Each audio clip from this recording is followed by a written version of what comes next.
Hello everyone, सभी लोगों का स्वागत है एक और न्यू इसेकाई सीरीज के अंदर। इस सीरीज का नाम है स्वीट रीइंकार्नेशन और ये एनीमे भी थोड़े समय पहले आई है। और अगर आप लोगों को पसंद आती है तो जरूर से चैनल को सब्सक्राइब करना एंड इस वीडियो को लाइक भी कर देना। चलो जल्दी से शुरू करते हैं इस सीरीज को। एपिसोड 1 की शुरुआत होती है और हम लोग को पता लगता है कि आज है दूसरा और आखिरी दिन पैटिशियर वर्ल्ड टूर्नामेंट का, जहाँ पर काफी सारे शेफ डिजाइन कर रहे हैं अपनी बनाई हुई कैंडी को। वहीं पर हम लोग हमारी मेन कैरेक्टर की स्वीट्स को देखते हैं जो कि काफी ज्यादा कमाल की होती है और वह कैंडी से बनी एक काफी बड़ी चिड़िया होती है। वहीं पर अब लोगों को ही पता लग जाता है कि हमारी मेन कैरेक्टर की कैंडी ही काफी ज्यादा कमाल की है और उसे टाइटल मिलेगा दुनिया के ग्रेटेस्ट पैटिशियर का। जिसके बाद अब हमारे मेन कैरेक्टर का काम पूरा हो जाता है। वो अब चारों तरफ देखता है तो उसे दिखाई देता है कि काफी सारे शेफ लगे हुए हैं कैंडी से बनी हुई मूर्तियों को बनाने के लिए। वो काफी ज्यादा प्यारी लग रही होती है। उसे देखकर हमारा मेन कैरेक्टर काफी खुश होता है और कहता है ये स्वीट्स की दुनिया लग रही है, मैं इसे जीतने वाला हूँ और वो सपना अचीव करने वाला हूँ जो कि मैंने बचपन से देखा था। और अब अगले सीन में हम लोग देखते हैं सभी लोग अपनी कैंडियों को जजिंग एरिया में ले जा रहे होते हैं। जिसके बाद हमारी मेन कैरेक्टर की टीम भी अपनी कैंडी की मूर्ति को ले जा रहे होते हैं। लेकिन इस वजह से जो मूर्ति का बैलेंस होता है वो बिगड़ने लगता है और वो एक तरफ आकर गिरने लगती है। वो अब सीधा ही आकर हमारे मेन कैरेक्टर के सर पर गिर जाती है, जिसकी वजह से उसके सर में से काफी खून निकलने लगता है। हमारा मेन कैरेक्टर अब सोचने लगता है क्या मैं मरने वाला हूँ? मरने से पहले मैं स्वीट्स की दुनिया बनाना चाहता था। मैं स्वीट से इस दुनिया के सभी लोगों के मुंह पर स्माइल आना चाहता था और अब मैं ऐसा कभी नहीं कर पाऊंगा। गॉड कितने ज्यादा क्रूएल होते हैं। तभी अचानक से हमारे मेन कैरेक्टर को गॉड की आवाज आने लगती है। वो आवाज उसे कहती है अगर ऐसी बात हो तो मैं तुम्हें एक और चांस दे रही हूँ। और अब हमारे मेन कैरेक्टर के ऊपर एक लाइट आने लगती है। गॉड अब उसे कहती है दूसरे वर्ल्ड में तुम्हारा नाम पेस्ट्री मिले होगा। और अब अगले सीन में हम लोग देखते हैं हमारे मेन कैरेक्टर का जन्म दूसरी दुनिया में हो जाता है और अब पेस्ट्री के पेरेंट्स उसे पकड़े हुए हैं।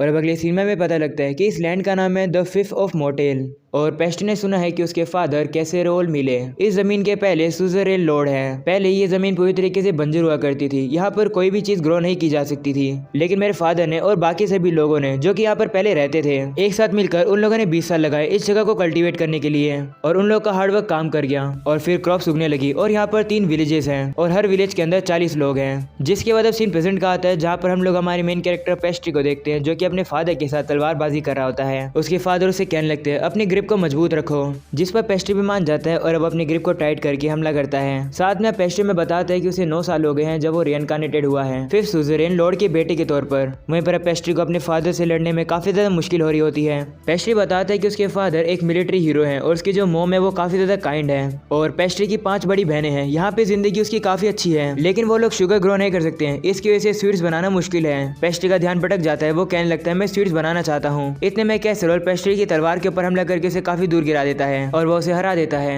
तभी हम लोग देखते हैं वहाँ पर हेड रिटेनर फ्यूले आ जाता है जो कि उनसे कहता है ब्रेकफास्ट करने का समय हो गया है। ये सुनकर कैसेरोल पेस्ट्री से कहता है चलो आज के लिए हम लोग इतना ही रखते हैं। तो पेस्ट्री भी मान जाता है और कहते हैं शुक्रिया। और अब फ्यूले कैसेरोल से कहता है मेरे पास एक अच्छी न्यूज है और एक बुरी न्यूज है, कौन सी पहले सुनना चाहोगे? तो कैसेरोल कहता है सुनी तो दोनों ही है, पहले अच्छी खबर सुना दो। तो फ्यूले अब अच्छी खबर बताता है जो कि होता है बीन फील्ड के बारे में। वो बताता है कि इस साल बीन्स काफी अच्छे हार्वेस्ट होंगे और ये बिल्कुल वैसा ही हुआ जैसा पेस्ट्री ने कहा था। तो हमें पता लगता है कि पेस्ट्री ने उन्हें बताया था कि अगर वो लोग सॉइल के ऊपर लाइम को स्प्रिंकल करेंगे तो क्रॉप फील्ड काफी इंप्रूव हो जाएगी और ऐसा ही हुआ। और ये एडवाइस उन लोगों को पेस्ट्री ने अपनी पास्ट नॉलेज की वजह से दी है। कैसेरोल पेस्ट्री से कहने लगता है कि आखिरकार तुम्हें ये सब कैसे पता है? वहीं पेस्ट्री घबरा जाता है और बात को बदल देता है और वो मन में कहता है मैं लोगों को बता थोड़ सकता हूँ कि मैं रीइंकार्नेटेड हुआ हूँ। वहीं पर फ्यूले पेस्ट्री से कहता है कि तुम्हारी एडवाइस काफी अच्छी थी, तुम्हें काफी अच्छे सुजरेन बनोगे। जिसके बाद अब कैसेरोल फ्यूले से कहता है बुरी खबर क्या है? तो फ्यूले बताता है काउंटी में गुंडों को खत्म करने का प्लान फेल हो गया है। वो लोग वहाँ से भाग कर अब इसी तरफ आ रहे हैं और वो कम से कम 50 गुंडे हैं। ये सुनकर पेस्ट्री कहते हैं अगर गुंडे यहाँ पर आ जाएंगे तो वो हमारी क्रॉप्स को खराब कर देंगे।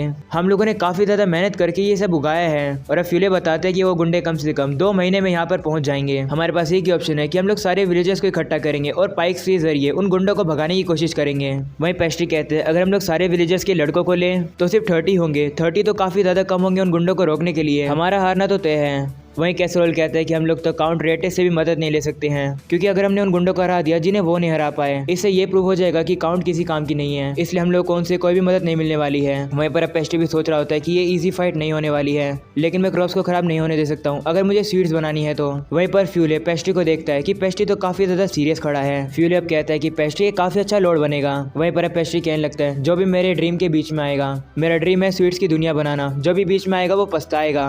तभी फ्यूले कहने लगता है कि हम लोग ये गैम्बल कर सकते हैं। ये चीज मेरी इंस्टेंट कैरी है, लेकिन क्यों ना हम लोग पेस्ट्री को अपने ट्रम्प कार्ड के तौर पर यूज करें। अगर ये काम कर गया तो काफी यूजफुल होगा। ये सुनकर कैसरोल कहते हैं हाँ तुम सही कह रहे हो, हम लोग को सेंटिफिकेशन सेरेमनी करनी होगी। और अब अगली सीन में हम लोग देखते हैं कैसरोल पेस्ट्री की मॉम और बहन को बताता है कि मैं पेस्ट्री का सेंटिफिकेशन सेरेमनी करने वाला हूँ। ये सुनकर पेस्ट्री की मॉम एग्नेस कहती है ये तो काफी जल्दी है। तो कैसरोल कहता है चिंता मत करो, पेस्ट्री काफी ज्यादा ब्राइट है, उसकी तलवारबाजी भी ठीक है। वहीं पर पेस्ट्री मन में कहने लगता है मुझे भी ये सेरेमनी करनी है। लेकिन मॉम थोड़ी शौक में है क्योंकि ये सेरेमनी किसी बच्चे के 13 से लेकर 15 ईयर के बीच में की जाती है, लेकिन मेरे लिए ये थोड़ा जल्दी हो रहा है। और अब कैसरोल कहने लगता है हम लोग यहाँ से 3 दिन बाद निकल जाएंगे, सारी तैयारियां कर लेना। तो एग्नेस भी मान जाती है और अब अपनी बेटी जोशी से कहती है कि मेरी हेल्प करो, हम लोग को पेस्ट्री को काफी अच्छे से तैयार करना होगा।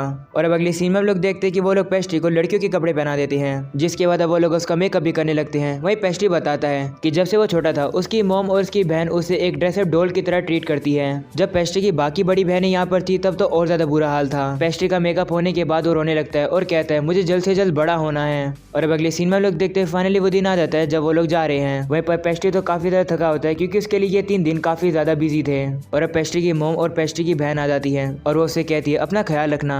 और अब वहाँ पर पेस्ट्री के दोस्त मार्क, लूमी और बाकी सभी लोग भी आ जाते हैं जो कि उससे कहते हैं एंजॉय करना अपनी ट्रिप पर। तो पेस्ट्री भी कहते हैं हाँ जब मैं वहाँ पर पहुंचूंगा तो काफी डिलीशियस खाना खाऊंगा। ये सुनकर पेस्ट्री के दोस्त कहते हैं कि तुम हमेशा खाने की बात करते हो। वहीं अब कैसरोल फ्यूले से कहता है यहाँ का ख्याल रखना, जिस पर फ्यूले भी मान जाता है, जिसके कैसरोल अपने मैजिक का यूज करने लगता है और अब पेस्ट्री को लेकर वहाँ से टेलीपोर्ट हो जाता है। वहीं पर पेस्ट्री के दोस्त कहने लगते हैं कि लॉर्ड कैसरोल का मैजिक तो काफी ज्यादा कमाल का है। और अब अगली सीन में हम लोग देखते हैं पेस्ट्री और उसके डैड कैपिटल सिटी बोवाल्डिया में पहुंच जाते हैं। पेस्ट्री इतने सारे लोगों को और इतनी सारी चीजों को देखकर काफी एक्साइटेड हो जाता है। वो देखता है कि यहाँ पर ब्राउन शुगर होती है और काफी सारे फ्रूट्स होते हैं। वहाँ पर ऐसी भी चीजें होती है जिनको पेस्ट्री ने आज तक नहीं देखा है। तभी कैसरोल पेस्ट्री से कहते हैं अगर तुम सेरेमनी में पास हो जाओगे तो तुम्हें जो खरीदना है तुम खरीद सकते हो। ये सुनकर पेस्ट्री एक्साइटेड हो जाता है और कहता है मैं इतनी सारी चीजों में से किसको चूज करूँ। तो पेस्ट्री की नजर जाती है तो उसे पता लगता है कि वहाँ तो एप्पल्स होते हैं। वो देखकर वो कहने लगता है कि मुझे नहीं पता था कि यहाँ पर भी एग्जिस्ट करते हैं। तभी कैसरोल कहता है कि ये तो बोनकास है, इस मार्केट में ये काफी रेयर है क्योंकि ये नॉर्थ में ग्रो करते हैं, इनका टेस्ट थोड़ा सा खट्टा होता है। ये सुनकर पेस्ट्री कहते हैं अगर ये खट्टे हैं तो और भी ज्यादा चीजें बन सकती है इनसे। तो पेस्ट्री अब अपने फादर से कहते हैं घर चलने के बाद मैं बोनकास को ही ग्रो करूंगा। पेस्ट्री का इतना इंटरेस्ट देखकर कैसरोल काफी खुश होता है और वो अब सोचने लगता है कि पेस्ट्री एक ट्रू सुजरेन है। वहीं पेस्ट्री मन में सोचने लगता है कि वो इनसे तो एप्पल पाई बना सकता है, बेक्ड एप्पल बना सकता है, काफी सारी चीजें बना सकता है। वहीं पर कैसरोल सोचने लगता है कि पेस्ट्री बड़ा होकर एक काफी अच्छा लॉर्ड बनेगा। तो दूसरी तरफ पेस्ट्री सोच रहा होता है कि वो स्वीट्स की दुनिया बनाएगा जिसे सभी लोग खा सके। और अब अगले सीन में लोग देखते हैं वो लोग चर्च में आ जाते हैं जहाँ के फादर कैसरोल को पहले से ही जानते हैं। फादर कैसरोल से कहते हैं पिछली बार से मैंने आपके बारे में और कुछ सुना है, जैसे कि आपने पिछले साल लोगों को फ्रोस्ट से बचाया। तो कैसरोल कहते हैं वो तो मैं इसलिए कर पाया क्योंकि मेरे पास गॉड की प्रोटेक्शन है और साथ में मेरे बेटे की नॉलेज। ये सुनकर फादर कहते हैं तुम अपने साथ अपने बेटे को भी लाए हो आज। तो कैसरोल कहते हैं हाँ मैं चाहता हूँ कि आप इसकी साइंटिफिकेशन सेरेमनी करो।